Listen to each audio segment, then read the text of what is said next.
Me Syed Azad, faculty member of Alexandra Secondary School, Kopara. Today I am going to prove how a plus b whole square is equals to a square plus 2ab plus b square practically. For that we have to consider a square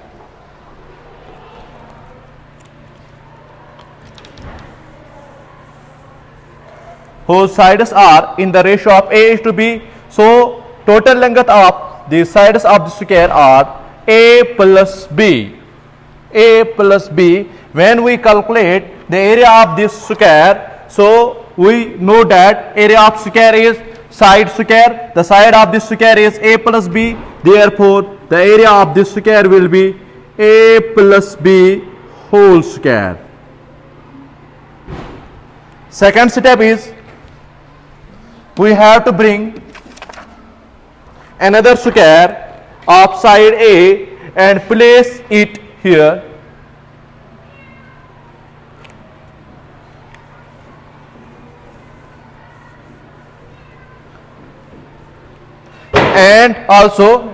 And thereafter we have to bring a rectangle with breadth as B and length as A and place it here.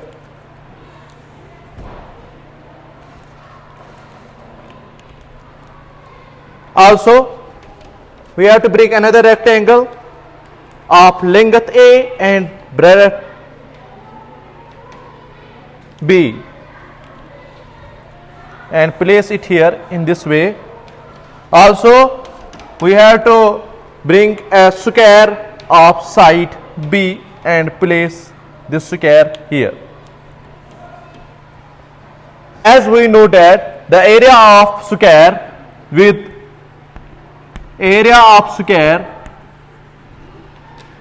side A plus B is equals to A plus B whole square.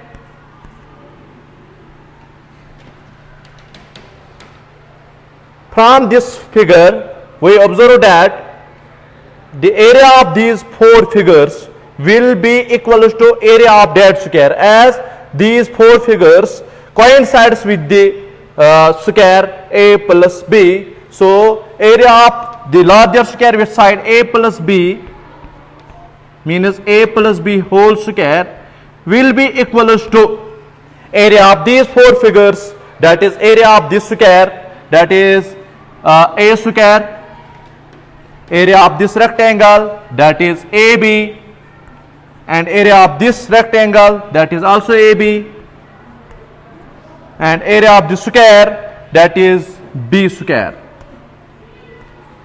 So we get A square, A plus AB plus AB becomes twice AB plus B square.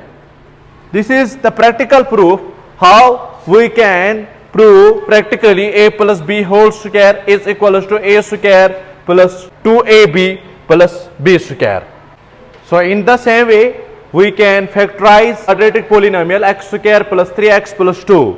So when we factorize this x square, we get x into x.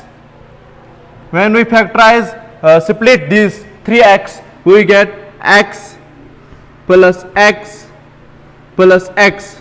And when we split these two, so we get 1 plus 1. So this x into x remains the same. This x, we can factorize this x as 1 into x. Same here, 1 into x. Same here, 1 into x. And this one as 1 into 1 plus 1 into 1. So for the representation of this x square, we have to consider a square of side x.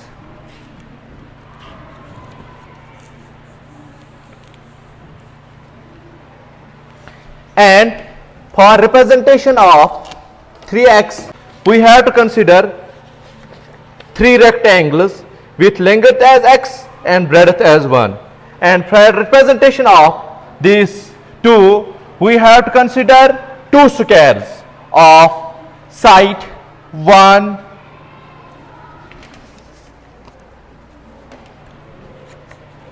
two squares of side 1, and place these squares in this rectangles in this way. We have placed these figures in this way as the representation of this x square. We have considered a square of side x, and as a representation of this 3x we have considered three rectangles here, that is of dimensions x and 1, that length of this rectangle as x and breadth of this rectangle as 1 unit.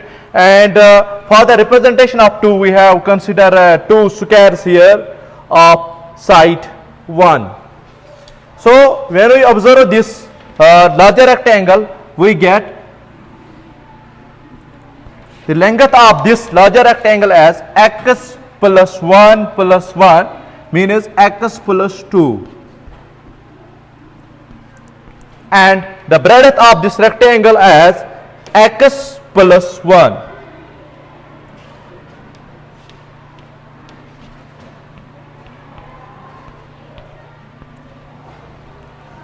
So we know that these figures represents a quadratic polynomial, that is x square plus 3x plus 2.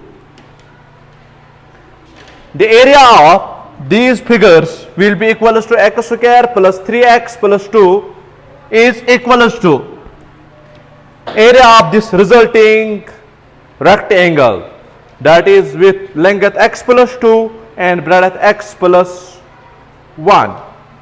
So as we know, the area of rectangle